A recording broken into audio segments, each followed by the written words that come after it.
Hi, I'm Tim Evans with crack.repair+kit.com. We're going to do about a 12, maybe 14-inch crack on this van with our do-it-yourself kit that you can find at crack.repair+kit.com. In the kit, you get a crack eraser tool, tri-cup tool, you get an injector and piston, you get an adjusting bolt, you get some injector seals, 2 of them, 2 piston seals, and a drill bit. You get a couple things of suction cup lubricant, you get a bullseye tapper and needle, you get a razor blade, you get cure tabs, and you get chip resin and crack resin and a treating DVD and gloves. I think on this we're going to use the 2-drill method. I think it's a simpler method for some people because drilling and tapping the bullseye like we do professionally is a little bit harder for people to get that skill down. So we're going to show you an alternate method on this crack that works pretty well.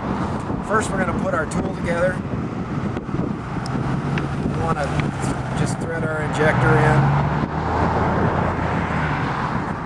We want to put our piston O-ring onto or piston seal onto our piston. You just hook it over the little groove and in there. We want to put just a little bit of lubrication on there because otherwise it can damage it when you put it. So use the 20 resin drop or so. Stick that in there. Then their injector seal. You kind of put it at an angle. I don't know if you can see that. And then you just pop that little rib in there. Once it's in, it'll stay in. Then we've got your adjusting bolt that you want to thread in there. Okay, we got the tool together. So the first thing we're going to do is we're going to take the drill bit, which we've already got one in here. Might need a little wider. Yeah. I wonder if you film from the inside, Shay. Maybe I'll stand in the doorway to drill it. Do you need me to move this? This will be fine.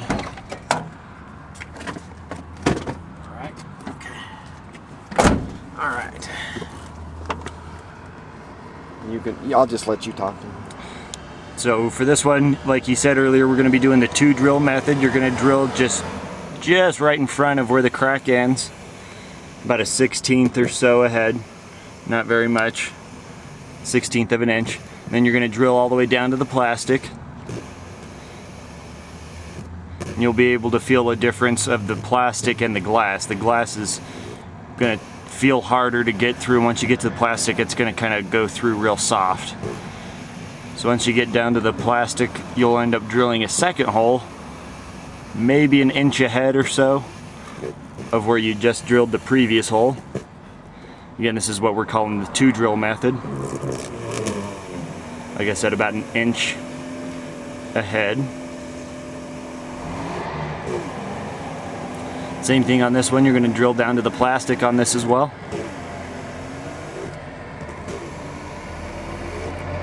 And I am zoomed up quite a bit on this crack as well. I think we'll actually tap a bullseye in that second one, Shay, because that's pretty easy for him to do.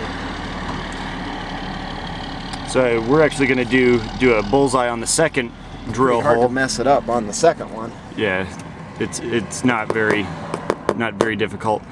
So you'll want to stop before you get to the plastic on that second hole in this example, and then tap with the bullseye. Don't have to tap very hard, and then you can see it kind of made a little bit of an extra arch in there. Again, that was just right there.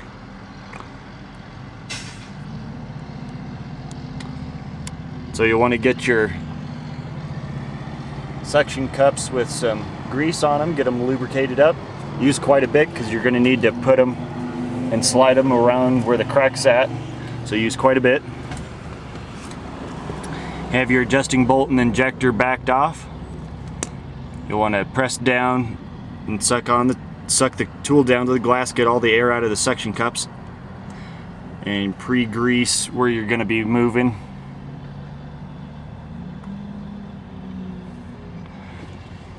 Once you got that set up, go ahead and press, again, just double check, make sure the air is out of them. Adjust your tool. Don't need a lot of pressure with the cracks. You want the back just a little higher than the front. And once it's touching, you'll probably want about a full turn's worth of adjustment on the injector, and just like I said, a tad more on the adjusting bolt.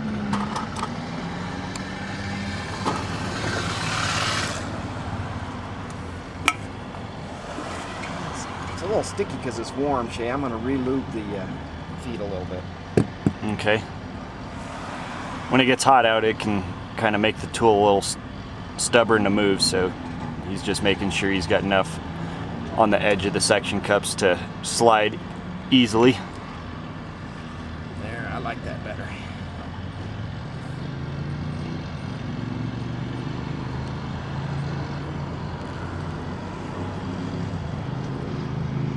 Alright, and then once you're ready, you'll get the tool, put it over on top of the drill hole. You're going to use the 20 resin to start with.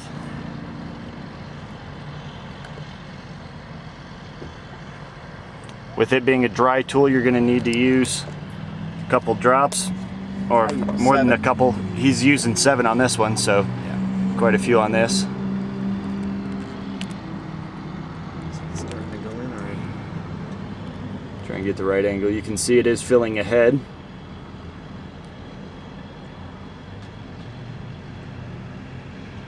You can see the glare's not there right at the injector. It's O-ring. It's a little ways down. That means it is filling.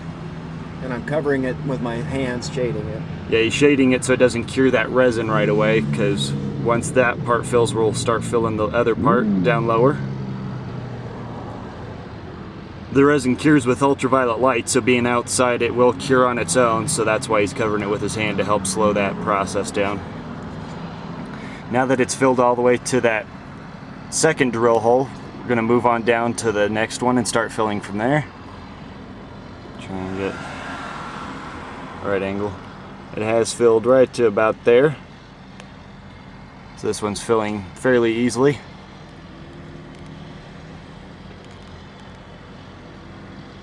With him shading it, it is making it harder to see where it has filled, but there we go. Now you can see it's done quite a ways. Down to about there. Then once it's done that, you'll start moving the tool over in front of or onto the crack and start filling it that way.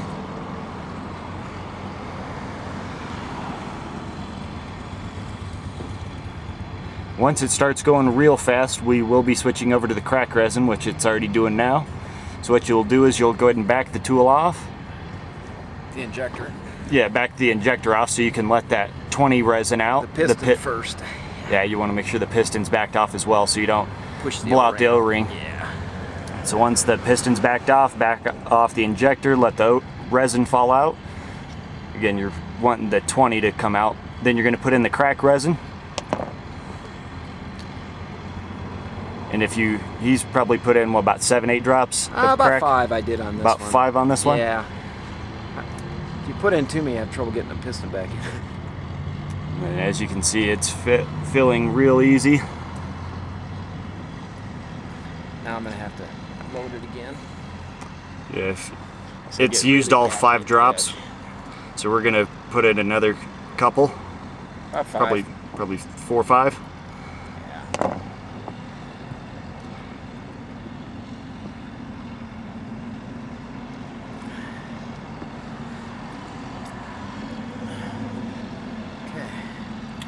Good. I'm going to cover it up. It's best if you can shade it with something, whether it's a rag, a cloth, or something, because you want to give the resin some time to bond to the glass. So just giving it something to give it a little extra time is a good idea. Get the grease on the side where you were.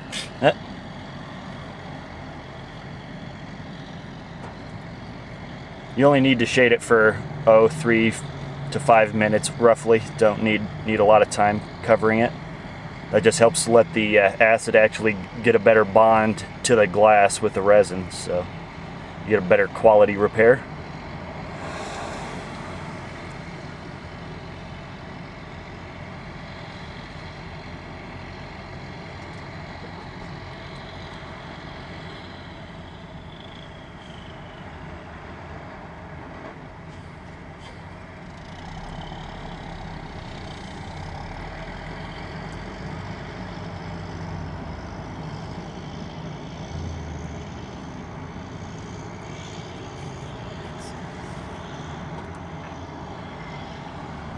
Then again, you're going to want to let it be out in the sun for a little bit so it can actually cure.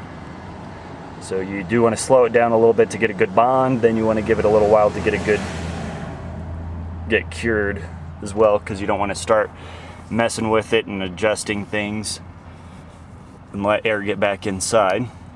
When you're ready to take the tool off, you'll back off the piston, then use something to put in between the suction cup and the glass and ease it off. You don't want to pop it off by just yanking on it.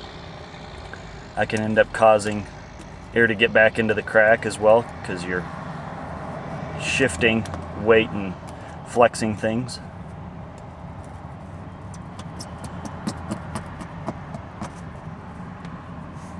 You can tell when the thicker resin's cured, it usually gets a nice hold of the glass.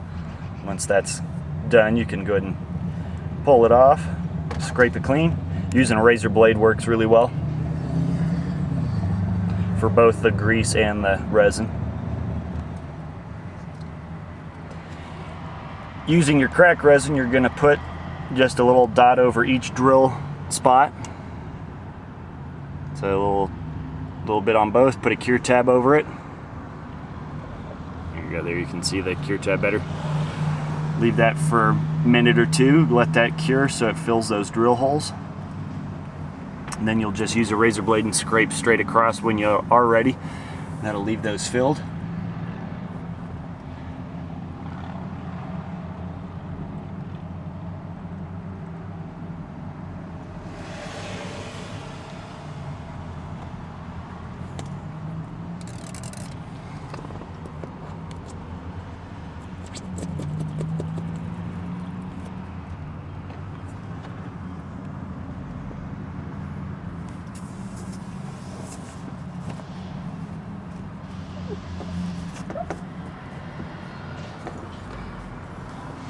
This bit is sitting back in the passenger seat. You can kind of see just a little bit of those two drill holes there right below where the McDonald's sign is.